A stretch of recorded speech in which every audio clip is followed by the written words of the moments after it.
ପିଲାମାନେ ଆଜି ଗୋଟିଏ ସୁନ୍ଦର ଶିକ୍ଷଣୀୟ କାହାଣୀ ଶୁଣିବା, ଯାହାର ନାଁ ହେଉଛି ସକାଳୁ ଦେଖା ମୁହଁ। ଥରେ ରାଜା କୃଷ୍ଣଚନ୍ଦ୍ର ଦେବ ବାରିକକୁ ଡକାଇ ଖିଅର ହେଉଥିଲେ। ବାରିକଟି ଅତି ସତର୍କତାର ସହିତ ସାବଧାନତାର ସହିତ ରାଜାଙ୍କୁ ଖିଅର କରୁଥିଲା। ଏତେ ସତର୍କତା ସତ୍ତ୍ୱେ ବି ବାରିକର କତୁରୀ ରାଜାଙ୍କ ମୁଣ୍ଡରେ ବାଜି ସାମାନ୍ୟ ଆଘାତ ହୋଇଗଲା ଏବଂ ସେଥିରୁ ରକ୍ତ ବୋହିବାକୁ ଲାଗିଲା। ନିଜ ମୁଣ୍ଡରୁ ରକ୍ତ ବାହାରୁଥିବା ଦେଖି ରାଜା ଭୀଷଣ ଭାବରେ ରାଗିଗଲେ। ସେ ସଙ୍ଗେ ସଙ୍ଗେ ବାରିକର ମୁଣ୍ଡ କାଟ ପାଇଁ ଆଦେଶ ଦେଲେ। ସେତେବେଳେ ରାଜାଙ୍କ ଯାହା ଆଇନ କରୁଥିଲେ, ରାଜା ଗୋଜା, କଥାରେ କହନ୍ତି ରାଜା ଗୋଜା, ଯାହା ବୁଝିବେ ସେଇଆ ସଜା। ତେଣୁ ସେ ସାଙ୍ଗେ ସାଙ୍ଗେ ସେଇ ବାରିକକୁ ମାରିଦେବା ପାଇଁ ଆଦେଶ ଦେଲେ କର୍ମଚାରୀମାନଙ୍କୁ।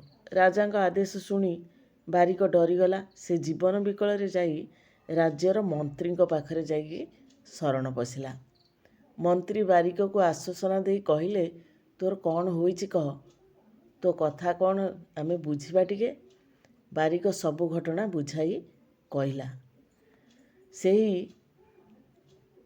ରାଜାଙ୍କ ନିକଟରେ ଗୋପାଳ ଭାଣ୍ଡ ନାମକ ଜଣେ କର୍ମଚାରୀ ରହୁଥିଲେ। ଗୋପାଳଙ୍କୁ ରାଜା ଭାରି ଭଲ ପାଉଥିଲେ, ତେଣୁ ତାଙ୍କୁ ବି ଶ୍ରଦ୍ଧା ସେ କରୁଥିଲେ। ଏହା ଦେଖି ମନ୍ତ୍ରୀଙ୍କ ଦେହ ସହୁନଥିଲା। ଗୋପାଳଙ୍କ ଉପରେ ରାଜାଙ୍କର ଶ୍ରଦ୍ଧା ତୁଟାଇବାକୁ ସେ ମନେ ମନେ ଉପାୟ ଚିନ୍ତା କରୁଥିଲେ।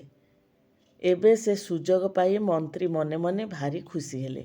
ସେଦିନ ସେ ନିଜେ ସକାଳୁ ଉଠି ଘରର ଝରକା ପାଖରେ ଛିଡ଼ା ହୋଇଥିଲେ। ଦେଖିଲେ ଗୋପାଳ ରାଜାଙ୍କ ନଅର ସାମ୍ନାରେ ଥିବା ତାଙ୍କ ଘରୁ ବାହାରି ଆସୁଛନ୍ତି। ଠିକ୍ ଏହି ସମୟରେ ରାଜା ତାଙ୍କର ଶୋଇବା ଘର ପଲଙ୍କ ଉପରେ ବସି ଗୋପାଳଙ୍କୁ ଅନେଇଛନ୍ତି। ଏହି ଘଟଣାକୁ ଯୋଡ଼ି ସେ ମନେ ମନେ ଏକ ଯୋଜନା ସ୍ଥିର କରିନେଲେ। ମନ୍ତ୍ରୀ ସଙ୍ଗେ ସଙ୍ଗେ ଯାଇ ରାଜାଙ୍କୁ ଦେଖା କଲେ।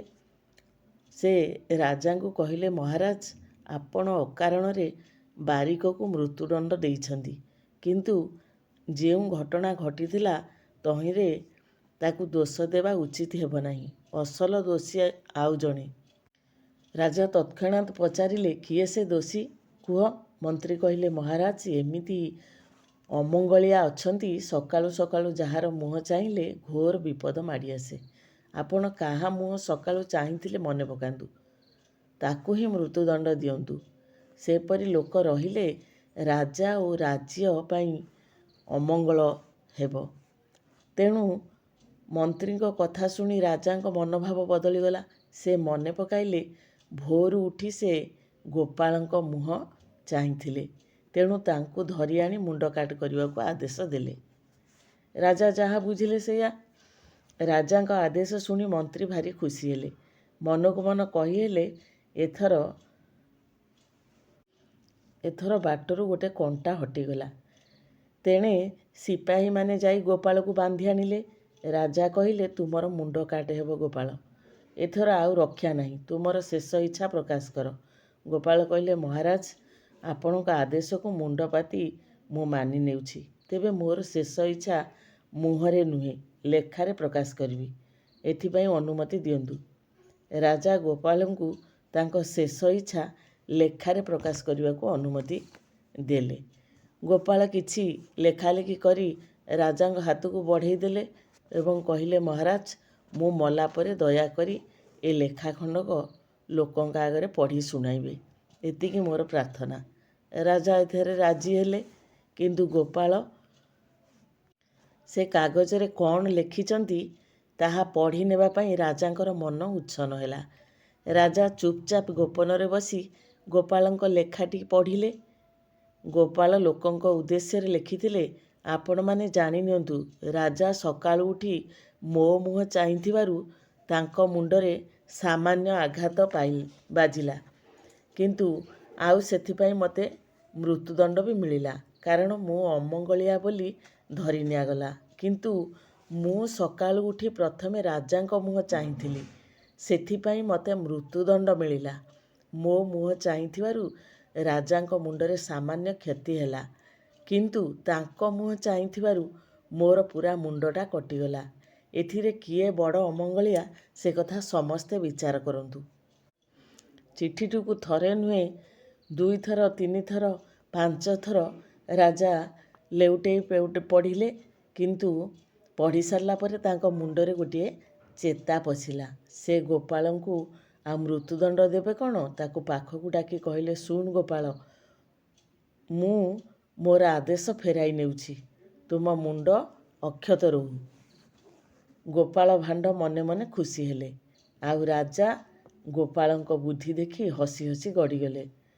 ତେଣୁ ମନ୍ତ୍ରୀ ଯାହା ପାଇଁ କୂଟ ଯିଏ କରେ, ସେ ନିଜେ ସେଇଥିରେ ଛନ୍ଦି ହେଇକି ପଡ଼େ। ମନ୍ତ୍ରୀ ଯେଉଁ ଈର୍ଷା କରୁଥିଲେ ଗୋପାଳଙ୍କ ଉପରେ, କିନ୍ତୁ ଗୋପାଳ ଅତି ସହଜରେ ନିଜର ବୁଦ୍ଧି ବଳରେ ରାଜାଙ୍କର ପୁଣି ସେଇ ପ୍ରିୟ ହେଇକି ରହିଲା। ତେଣୁ ଅନ୍ୟ ପାଇଁ ଯିଏ ଗାତ ଖୋଳେ, ନିଜେ ସେଇ ଗାତରେ ସେ ପଡ଼େ। ଗୋପାଳର ଏଇ ବିଚକ୍ଷଣ ବୁଦ୍ଧି ଯୋଗୁଁ ରାଜା ତାକୁ ପାଖକୁ ଡାକି ସ୍ୱର୍ଣ୍ଣ ମୁଦ୍ରା ଏବଂ ଅନେକ ପୁରସ୍କାର ତାଙ୍କ ହାତକୁ ବଢ଼େଇ ଦେଲେ।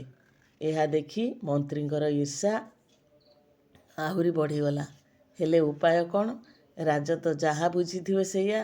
ରାଜାଙ୍କ ତାଙ୍କରି କଥାରେ ସେ ମାରିବାକୁ ଚାହୁଁଥିଲେ ଗୋପାଳକୁ, କିନ୍ତୁ ଗୋପାଳର ଚିଠି ପଢ଼ି ସାରିଲା ପରେ ତାଙ୍କ ମୁଣ୍ଡରେ ଚେତା ପଶିଗଲା।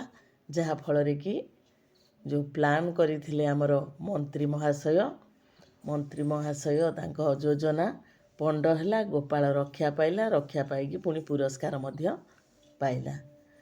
ନିଜର ବୁଦ୍ଧି ଥିବାରୁ ଗୋପାଳ ନିଜ ଜୀବନ ପାଇବା ସଙ୍ଗେ ସଙ୍ଗେ ସ୍ୱର୍ଣ୍ଣ ମୋହର ଏବଂ ଟଙ୍କା ପଇସା ଉପହାର ମଧ୍ୟ ପାଇଲା।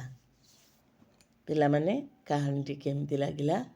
ନିଶ୍ଚିତ ଭାବରେ ତୁମେ ଏହାକୁ ପ୍ରୟୋଗ କରି ନିଜ ବୁଦ୍ଧି ବଳରେ ବିଭିନ୍ନ ସମସ୍ୟା ସମାଧାନ କରିବାର ଆଶା ରଖି ରହିଲି। ଧନ୍ୟବାଦ।